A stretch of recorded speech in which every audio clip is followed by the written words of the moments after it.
Welcome to our show today, and we come to you from the home of DubbulDee himself. DubbulDee, thanks for having us in your home intimately here, one-on-one. We're here to talk today about your most recent release that just came out last week, Nothing Ever Feels the Same.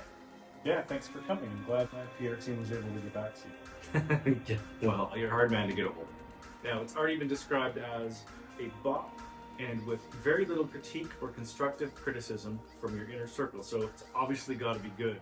Can you tell us a little bit about how it came to be? Well, sure, nothing really ever does feel the same, does it? And this was good practice for me. It became a practice exercise in a number of different aspects. What do you mean by that exactly? Can you go a little bit more in depth? Yeah, of course. As I said, there were several aspects. Firstly, there was really customizing and building the synth sounds from the ground up. That's something I've never really done before in any of my previous work. So I really like where I got that practice to in this track specifically. Yeah, it's definitely lent some great character to this track. You can hear that for sure. How would you say that's different from any of your previous releases? I had generally been using presets in my synth libraries of what I had on my computer. And yeah, sure, tweaking them and customizing them a bit, but this is the first time I really started with, like a pure sine wave or sawtooth wave, and really deliberately and consciously pulled different levers in order to custom create the sound consciously that I wanted to create and develop it as I went on. Now, what were some of the other aspects you mentioned that were part of your practice exercise? Yeah, sure, sampling. There's sounds all around us, and it's amazing what you can do when you capture a sound and you pull it apart, you twist it, you turn it, you morph it, you do all kinds of things with it, and I really had a lot of fun with that with this particular track. Was there anything notable or specific that you captured in the world around you? Yes, actually. There were some really good moments for sure. I was on a flight about to leave from Vancouver to Toronto, and I had the fortunate stance of a child, maybe 3 years old, sitting behind me, screaming and yelling before takeoff because he was told multiple times now from the flight attendants to put a seatbelt on. He didn't make much sense in his language, but out of the gibberish that I could comprehend, there were three very clear words: "I hate you," and he kept screaming that in his body over and over again. So I grabbed some of that, played with it, and you do hear it throughout the track. Yeah.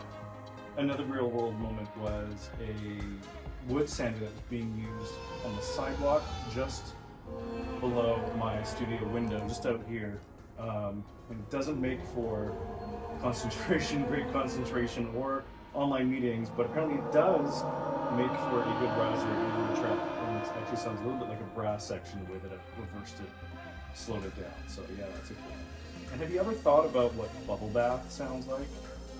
Yes, then there's the other percussive parts of the track that were largely me hitting things either at my desk or in the kitchen. So there's lots of elements across the track. That's amazing. It's incredible what you've been able to do with some of the sounds that you captured.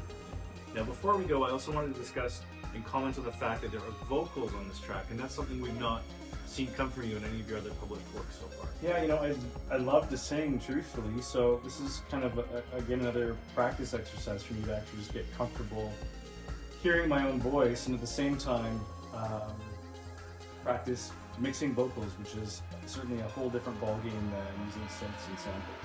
It's a different way of needing to perfect a technique. And, actually, I'm really truthfully happy and proud of the way this track turned out. I wasn't sure I was going to be something I was going to release to begin with, but here we are. And I don't feel like I've ultimately really found the place I want me to land. I don't know if I ever will. It's certainly getting closer and closer to what I hear in my head that I haven't yet necessarily been able to reproduce.